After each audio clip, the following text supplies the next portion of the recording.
Hello, everybody. This is CA Angat Pal Singh.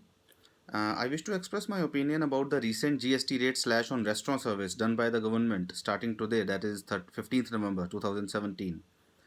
The GST rate on restaurant bill was 18% before this amendment, but now it has been slashed to 5% straight away.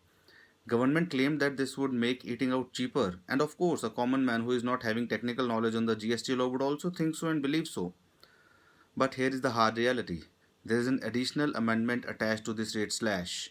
It says that from 15th November, the restaurants will not be able to claim input tax credit on the GST paid by them in the input goods and services used for running the restaurants. So clearly, it means that the GST on some major cost components for restaurants like rent, repair and maintenance, professional fees, franchise fees, etc., would now become the part of the cost. This additional burden of the increased cost will hurt the profitability of the restaurants. And to cover them up, they'll be bound to increase the prices. And this has happened. One of my Facebook friends has lately posted a pic of two invoices of McDonald's, one before the rate slash and one after it. For the same item, the total bill was the same. Only GST amount was reduced and the base price was increased. Someone argued that as per the anti-profiteering provisions, the businessmen getting additional benefit due to introduction of GST law have to compulsorily pass on that additional benefit to the consumer by way of reduction in prices. And the restaurants haven't done so. They haven't reduced their prices in GST. I would like to throw a light on this as well. The benefit in GST would accrue only on account of removal of the cascading effect, which in common language would mean that the input tax credit, which was not available in the earlier indirect tax regime, now becomes available when the GST has come into force. This is a major reform GST has done to the industry, no doubt about it. The free flow of input tax credit has reduced the input costs and prices of some commodities has come down with this impact. But in my opinion, no such major thing has happened in the restaurant industry. The restaurant industry was subject to VAT as well as service tax earlier. So in the earlier regime, it could avail the benefit of service tax as well as the VAT paid on its inputs. The only exception could be the excise duty on the capital goods, which I do not think is a major component for the already running restaurants.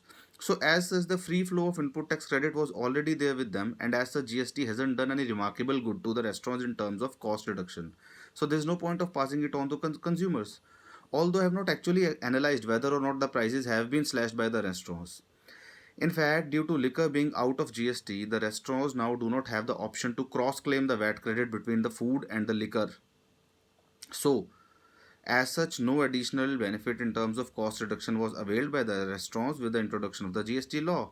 But with this rate slash accompanied by the denial of the input tax credit has given a setback to the costs by way of increase in the cost and non-availment of input tax credit. So ultimately they are bound to increase the prices to cover that cost. And in my opinion, it is legally correct and fine for them to do so. That means ultimately there is not going to be any benefit to the consumer and not even to the revenue.